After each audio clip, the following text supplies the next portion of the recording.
Tonight, unrest in the UK. Far-right activists clash with police as protests turn violent.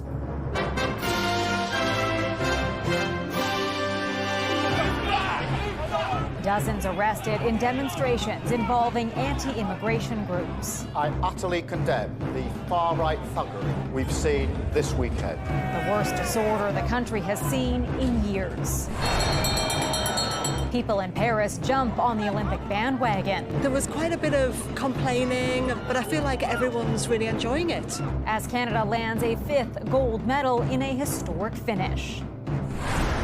Urban agriculture, disappointment over a display appearing to be just food for thought. Plus, wildfires and brain health. These particles do seem to get into the brain, unfortunately. Connecting smoke exposure to an increased risk of a dementia diagnosis.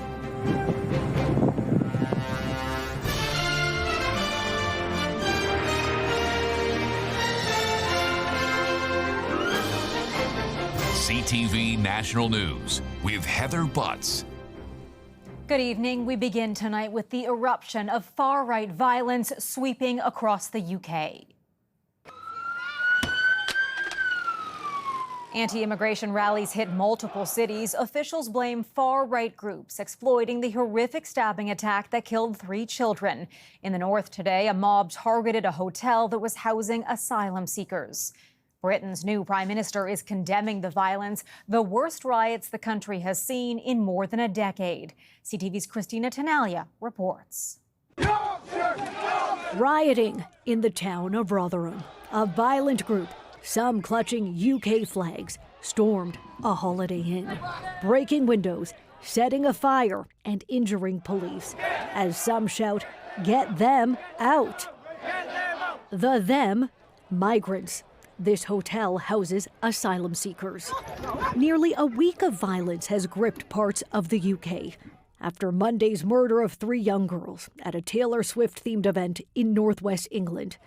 The death set off a wave of anti-immigrant and far-right rhetoric after rumors the alleged attacker was a Muslim foreigner who arrived in the UK by boat. Except the accused is not an immigrant. He's UK-born, a 17-year-old living in Wales. Forget the facts. This expert in far-right extremism says the truth about the alleged killer's birthplace doesn't matter. They're not interested in the facts. It's a perfect opportunity for them to get people angry, get people listening to their message. The images of 3 white girls and the accused, a person of color, also ignite the far right. They are engaged in a process of othering. They see what they term as Western values or white values under attack. I won't shy away from calling it what it is. Far-right thuggery. UK Prime Minister Keir Starmer, wrapping up his first month in office, vowed to unravel the unrest. I guarantee you will regret taking part in this disorder. While calling out the racist rhetoric. Other minority communities singled out. Nazi salutes in the street. Nazis go off our street! Counter-protests attempt to ease tensions and restore the peace. Refugees are welcome here! As concerns linger that the ongoing violence will continue to propel radical protesters. Will this event be fodder for future far-right narratives? Probably. The families of the murder victims say too many are using the tragedy to create division and hate, while police say there have been at least 150 arrests since Saturday, with more to come. Heather. Christina, thank you. Heartbreak in Jasper after a firefighter was killed while battling the out-of-control wildfires. While we know firefighting comes with tremendous risk, a loss like this is unexpected and extremely difficult. The 24-year-old from Calgary was struck yesterday by a falling tree. Alberta Wildfire posted this picture saying, "Today we are mourning the loss of one of our own. This morning we stood heartbroken with our partners as a procession passed by." The Prime Minister's statement read, "He served Albertans with unwavering bravery." Meanwhile, bus tours for Jasper evacuees have been postponed until at least tomorrow out of respect for his family and crew. Tropical storm Debbie is likely to become a Category 1 hurricane overnight. It's anticipated to make landfall over Florida's Big Bend region tomorrow morning. Officials warn Debbie could bring catastrophic flooding and intense rain. Several counties have issued voluntary or mandatory evacuation orders. More than 1,600 flights have been canceled. There are stark travel warnings tonight for the Middle East. Canada has again upgraded its advisory for Israel to the highest risk level. The IDF says it's on high alert as the U.S. sends more military support to the region over fears of a wider war with Iran. CTV's Jeremy Sharon has the latest. Rocket fire from Lebanon intercepted by Israel's Iron Dome today. But it's the fear of greater escalation that is prompting new travel advisories for the region. This is as fraught and as perilous a moment with respect to a regional escalation as we've seen since the October 7 Hamas terror attacks. Global Affairs has upgraded its advisory for Israel to the highest risk level, warning Canadians to be ready for an evacuation if needed. In Lebanon, the U.S., the U.K., and France warning its citizens to leave the country as soon as possible, a call Canada issued days ago. We can't rely on both land and air travel to be available in the next coming weeks. Both Hezbollah and Tehran have vowed vengeance against Israel for the killings of prominent leaders from their militant groups. Israel is in a multi-front war against Iran's axis of evil, Prime Minister Benjamin Netanyahu told his war cabinet today, saying they're prepared for any scenario and will respond to any attacks with an exact and heavy price. When the Supreme Leader says he's going to avenge, we have to take that seriously. Now, I don't know what they're going to do or when they're going to do it, but we got to make darn sure that we're ready. The U.S. has deployed military defense capabilities to the region in anticipation of Iran's attack, which is believed to already be in the works. They want to impact probably national infrastructure or a military target and do significant damage. While in Gaza, strikes killed dozens of Palestinians today, the death toll in the enclave has now climbed to more than 39,000, according to Palestinian health officials. In a statement today, Foreign Affairs Minister Melanie Joly pushed for de-escalation and urged all sides to refrain from retaliatory violence, reiterating calls for a ceasefire and the release of hostages. Heather? Jeremy, thank you. 8 Palestinian athletes are competing in Paris, the largest showing in Olympic history. We've received so much love and support, and we've used that to fuel our inner fire for competition and everything else. So we're grateful for that. Palestinian-American Valerie Tarazi is a swimmer. The 24-year-old says Palestinian Olympians all know people, including teammates, killed in the ongoing conflict in Gaza. Palestinians are competing in 6 events, including swimming, running, and boxing. Canadian athletes continue to showcase their competitive strength, pulling off unforgettable moments at the Paris Games. 2 more medals today, including a gold in the men's hammer throw. CTV's Kamal Karamali joins us now. And Kamal, there was much success, but also some missed opportunities. Heather, let's start off with the good. Canada notched its 5th gold medal of these games by having one of our own make history. Nanaimo, BC's Ethan Katzberg becomes the youngest gold medal winner in the history of the men's hammer throw event at only 22 years old. The winning toss flew over 84 meters, enough to land him first place. It's been more than 100 years since Canada's last medal in hammer throw. The best part about this is that he was first up, and his first throw was the one that went the distance for the gold medal. And even his second throw would have been good enough for the gold medal. And in boxing, Canada's Wyatt Sanford threw some big punches in a losing effort. The defeat against Italy's Sofiane Omiya lands the Nova Scotian a bronze medal. The 3rd place finish also ends Canada's 28-year medal drought in Olympic boxing. I'm absolutely super happy with the way that I fought. I left it all in the ring, gave 100%. Okay, now to the bad. The women's 4x100 meter medley final, where Summer McIntosh had a shot at winning her 5th Olympic medal as part of this team race, but swam short. The women placed 4th, missing the podium by just over half a second, while the men in the same event placed 5th. The team led by Josh Liendo and Ilya Karoun. The two landed a double podium podium in individual races yesterday, but could not swim to a medal finish today. While more heartbreak for Canada on the track, where for the first time in his career, Andre de Grasse will not be in the Olympic final in the men's 100 meters, ending up 5th in the 3rd semifinal heat. He'll now set his eyes on the 200 meters starting tomorrow. Canada's medal count now sits at 17 with 5 gold, 4 silver and 8 bronze. Heather. All right, Kamal, thank you. For so many, the big question about the Paris Games was whether the locals would jump on the Olympic bandwagon.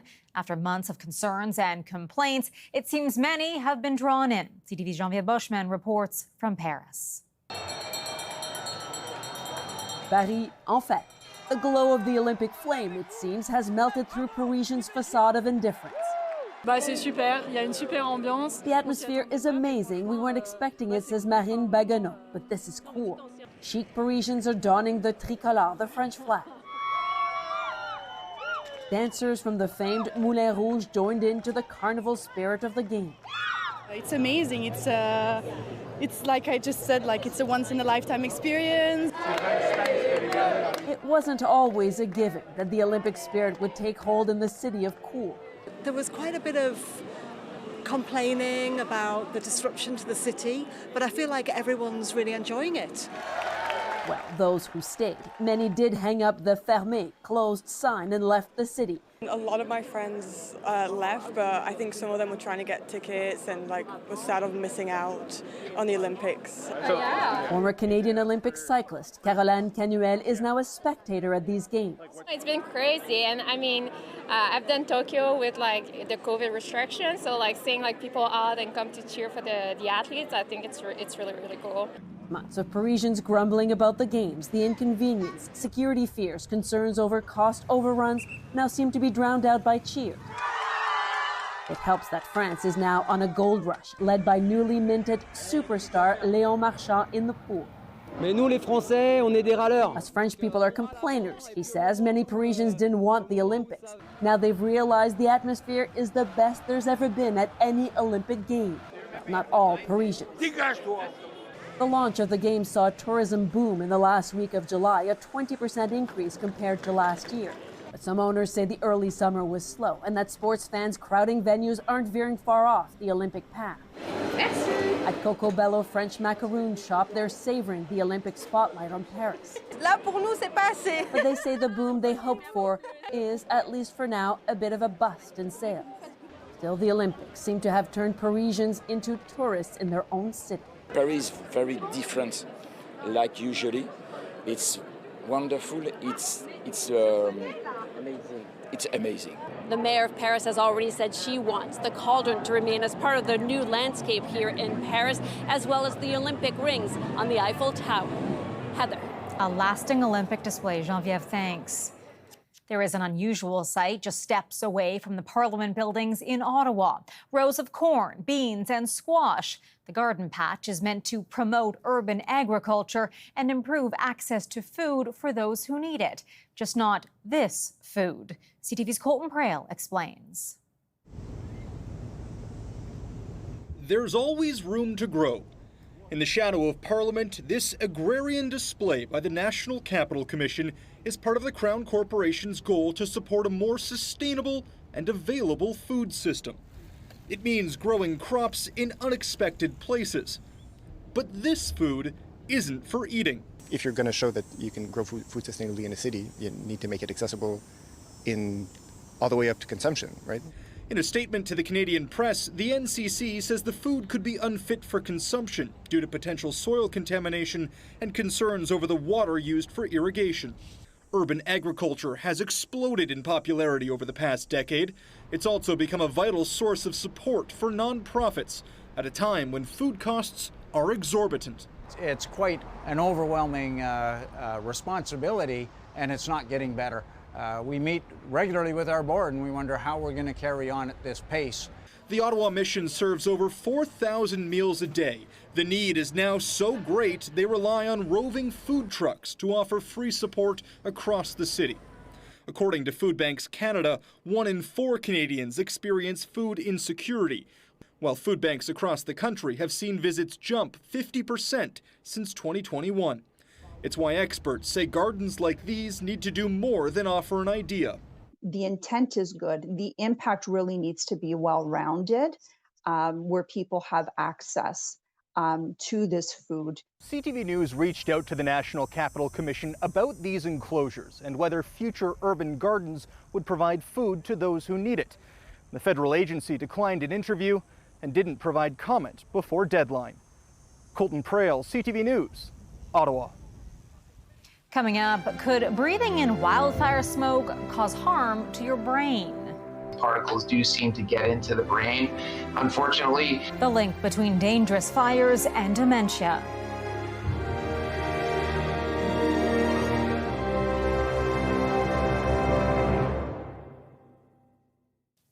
When a wildfire rips through your community, your life and your home are likely top of mind. But what about your brain health? Researchers are shedding new light on how smoke exposure and chronic anxiety could both contribute to a dementia diagnosis. CTV's Andrew Johnson has the story.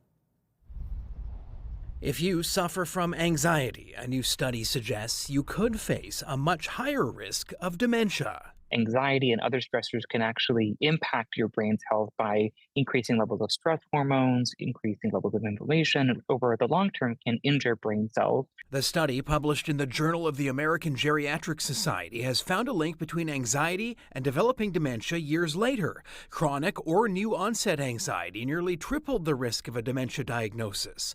However, anxiety that was resolved within the first 5 years people were studied was unassociated with a greater risk. People who had resolved anxiety seem to have a similar risk compared to people who never had anxiety, meaning that there may be some benefit to really treating anxiety early in terms of its impact on risk of developing dementia. Anxiety isn't the only dementia link being uncovered in new research. Findings presented this week during the peak of wildfire season suggest smoke from the fires could be worse for brain health than other types of air pollution.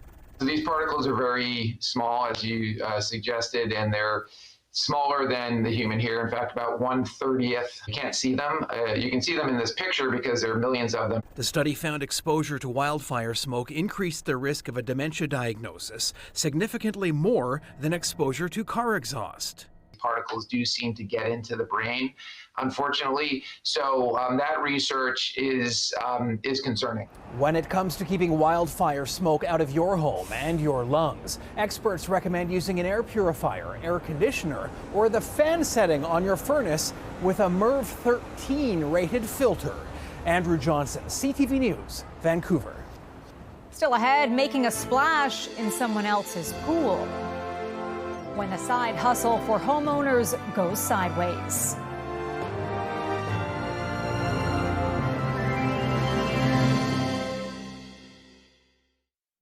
Struggling with the cost of living, more Canadians are taking on a side hustle. Some using popular apps to rent out everything from their homes to their swimming pools. But there are major risks. CTV's Kathy Lee on how to protect yourself. The high cost of living pushing more Canadians to take on side gigs. Stats Canada finds nearly 900,000 people are even making it their full-time job. Well-known online rental platforms such as Airbnb, Turo, Swimply, connecting owners of homes, cars, and even pools to renters. Having different income streams is pretty good, especially in this economy. Michael De Jesus rents his hot tub on Swimply. The extra money helps, and he says outweigh risks that could come with doing business on peer-to-peer marketplace apps. De Jesus vets his renters. I also have a camera on the front to show which car they're driving or who's coming in and out. Buyer beware. That we have to be extremely careful. Platforms such as Swimply have experienced fraud. A Quebec woman came home to find strangers in her pool. First reaction clearly was like, what are you doing here? The family of 5 got there through the Swimply app. Maurice Chaussé believes her former tenant created an account and rented out her pool without her consent. Scammers lift photos and pretend that they're the owner of the home. In a statement, Swimply says it has a robust system in place to prevent, detect, and respond to fraudulent activities. More has to be done by the platforms and maybe even banks to help clamp down on this fraud. And not just fraud. Hosts have experienced nightmare scenarios. In February, an Alberta woman's home was robbed and destroyed by thieves renting through Airbnb. The loss and damage more than $200,000. De Jesus also rents out his basement and trailer, hopeful he doesn't run into any problems. As for Chaussee, she's considering a lock to block access to her yard. Experts say other ways hosts can protect themselves is to make sure the company's policy indicates that it is fully responsible and liable for misuse and abuse. Avoid e-transfers, always use the platform for payments, and to take before and after photos of assets in the event proof of damage is needed. Kathy Lee, CTV News, Calgary. After the break, bringing out the bagpipes. Athletes sport their kilts for one of Canada's oldest Highland Games.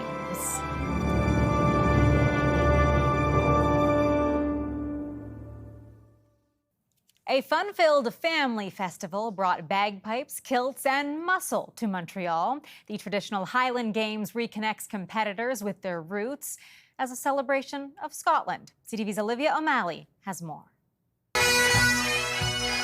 Many pipers at one of the oldest Highland Games in Canada are adding a modern touch to their uniforms on this sunny summer day. Very sweaty. It's humid, but there's a free breeze. Despite the heat, the show must go on at Montreal's Highland Games. Let's make some noise for Big John Van Buren. One unique Scottish tradition is the heavy athletics competition. The invite-only event features athletes from Canada, the United States, and Scotland. I thought the throwing the weight over the head was kind of scary. I was really scared of them smashing their skull, but they were fine. The day kicked off with a bang and was followed by a fan favorite. It's really lovely, especially in the opening ceremony. It's always lovely to see them all play together. The pipe bands just so happen to be the Highland Games' new president's favorite as well. My favorite part is, obviously I'm a bit biased, is the pipe band competitions, being a bagpiper myself. Two of the bands that I play with are here today, the Black Watch and the Glengarry Pipe Band. It's clear the Scots aren't shying away from competition. The tug of war raises money for mental health research at the Douglas Mental Health Institute, where the games are held. I think it's really important to give back to the Douglas, especially in today's world with issues around mental health. And the good work that they're doing here at the hospital obviously is helping support those people in Montreal. Teams go head-to-head on the rope and in fundraising. The goal is to raise $5,000. Organizers say this year's tradition features more athletes and bands, including one from San Francisco. I love all the music that's everywhere. I love all the different events that are happening. I also love the people, the community, everything about it. It's only a one-day event, but if you missed out, it happens every year on the first Sunday of August. Olivia O'Malley, CTV News, Montreal. And it looks like a lot of fun. That's our newscast for this Sunday. I'm Heather Butts. For all of us at CTV National News, thank you for watching. Good night, and I'll see you again tomorrow.